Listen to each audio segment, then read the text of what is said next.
Movie का start सहरा में एक गार से होता है जहां लोग एक डायमंड को ढूंढने के लिए और इसकी रिकॉर्डिंग करने के लिए आए थे। यह डायमंड एक राजा की कब्र के अंदर था और राजा की कब्र गार के अंदर होती है। जब ये लोग अंदर जाते हैं तो कोई चीज पकड़कर इन्हें मार देती है। फिर मूवी में काफी सालों बाद दिखाया जाता है जहाँ काल नाम का आदमी इस डायमंड स्टोन को किसी भी सूरत में हासिल करना चाहता था, क्योंकि ये डायमंड स्टोन काफी शक्तियों वाला होता है। इस काम के लिए वो जैक को कहता है, जिसके लिए वो एक ऐनक और हेडफोन गिफ्ट के तौर पर बेचता है। इनके अंदर कैमरा लगा हुआ था ताकि काल जैक से हर टाइम राब्ते में रहे। इनसे ये था कि जैक जो भी करेगा काल को इन सारी चीजों के बारे में पता चलता रहेगा। काल जैक को अब इस राजा की कब्र पर जाने को कहता है कि वहाँ डायमंड स्टोन होगा, तुम वो डायमंड स्टोन मुझे ला कर दो और इस काम के बाद हम दोनों के रास्ते अलग हो जाएंगे। नेक्स्ट जैक इस काम के लिए डॉक्टर कूपर की टीम के साथ निकल जाता है। ये सारे एक रेगिस्तान से होते हुए गुजर रहे थे। जैक डायमंड स्टोन को ढूंढने जा रहा है, ये बात वो किसी को नहीं बताता। वहीं कुछ लोग इन पर फायरिंग करते हैं और एक आदमी इनकी गाड़ी के पेपर चेक करने के लिए आता है। फिर ये लोग इनका पासपोर्ट देखने लगे थे। ये लोग थोड़ी देर के लिए एक जगह पर रेस्ट करते हैं। रेस्ट करने के बाद दोबारा अपने सफर के लिए निकल पड़े थे। नेक्स्ट डॉक्टर कूपर इनको हसन नाम के आदमी के साथ आगे जाने को कहता है। वो इनको बताता है कि मैं कूपर को काफी टाइम से जानता हूँ, वो एक हीरे की तलाश में है। हसन इन्हें बताता है कि रेत हमेशा भूखी होती है, अगर सही से काम ना किया जाए तो ये काट देती है। अब ये सारे एक जगह पर कैंप लगाते हैं। काल भी जैक के साथ ऑनलाइन ही था। रात को इनके कैंप पर कोई हमला करता है। वो लोग इनसे कहते हैं कि तुम लोगों को यहाँ नहीं आना चाहिए था, जिस पर कूपर इन्हें कहता है कि मुझे और मेरी टीम को यहाँ घूमने की पूरी परमिशन है। लेकिन जैक आके इनको कहता है कि मैं नसीब अबू वकार को जानता हूँ, ये नाम काल ने जैक को बताया था। वो लोग ये नाम सुनकर यहाँ से चले जाते हैं। सुबह हसन इनको बताता है उस पहाड़ के पीछे पापी भूमि है। अब ये सारे रेगिस्तान से चलते हुए जा रहे थे। वहीं ऐसा लग रहा था कि माटी ठीक नहीं है। जैक और कैटी के बीच दोस्ती बढ़ने लगी थी।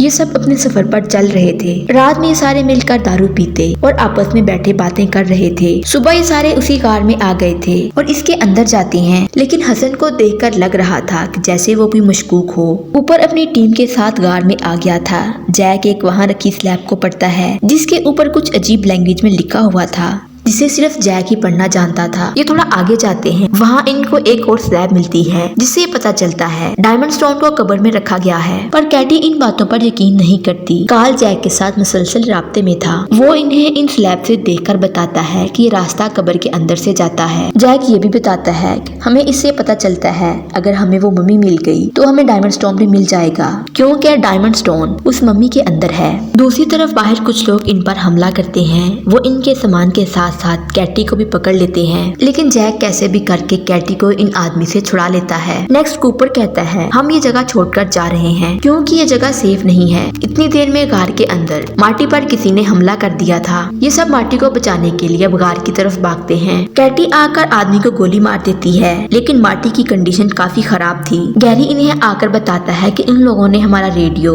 और सैटेलाइट फोन तोड़ दिया है। वहीं इन पर गार से कुछ गिरता है, जिससे माटी इस मलबे के नीचे आ गया था। ये माटी को निकालने की काफी कोशिश करते हैं। माटी का बाजू इन पत्थरों में फंसा हुआ था। अब ये कैसे भी करके माटी को इन पत्थरों से निकाल लेते हैं, लेकिन माटी की कंडीशन काफी खराब थी। ऊपर इनसे कहता है कि अगर तुम लोगों ने मेरी बात मानी होती तो आज माटी का हाथ सलामत होता। वहीं जैक और कूपर के बीच थोड़ी बहुत हाथापाई होती है। जैक को काल अपने डायमंड स्टोन का कहता है कि उसे मत भूलना, वो मुझे चाहिए, लेकिन जैक इसकी बात नहीं सुनता और माटी को जाने की कोशिश करता है। अब ये कार में एक जगह रुकते हैं। जैक इन लोगों को यहाँ रुकने को कहता है और खुद बाहर जाने का रास्ता ढूंढ रहा था और साथ में वो कैटी को भी तलाश करता है। जैक को बाहर जाने का रास्ता मिल जाता है। थोड़ा आगे जाके इसे कैटी भी मिल गई थी।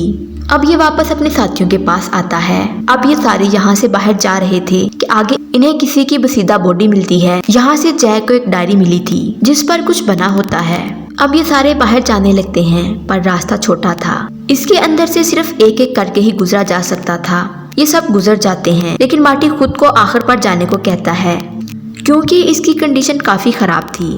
ये सब निकल जाते हैं। अब माटी की बारी थी यहाँ से गुजरने की, लेकिन वहीं कोई क्रिएचर आकर माटी पर हमला करके इसे मार देती है। इन सब को हसन पर शक होता है कि वही ये सब कर रहा है। ये सब गार के अंदर उस जगह पहुँच जाते हैं जहाँ बहुत सारे दिए जल रहे थे। वहीं इनको एक ताबूत मिलता है जिसके ऊपर कुछ लिखा था कि नफरू की आत्मा स्टोन में बसी हुई है। फिर ये ताबूत को खोलते हैं। यहाँ कूपर को पता चलता है कि जैक यहाँ स्टोन के लिए आया है। इस बात को लेकर इनके बीच लड़ाई होती है।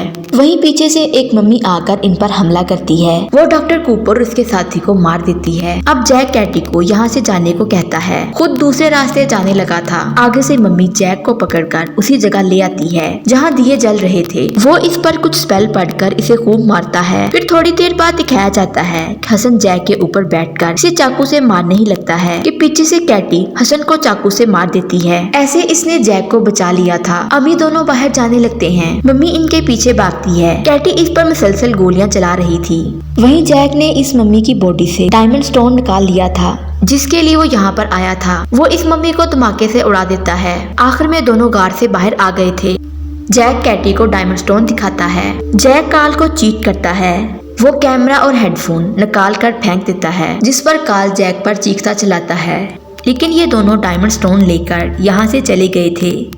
यूं मूवी का एंड हो जाता है। वीडियो अच्छी लगे चैनल को लाइक शेयर एंड सब्सक्राइब जरूर करें और बेल के आइकॉन को लाजमी प्रेस करें ताकि हमारी हर आने वाली वीडियो का नोटिफिकेशन आप तक पहुंच सके।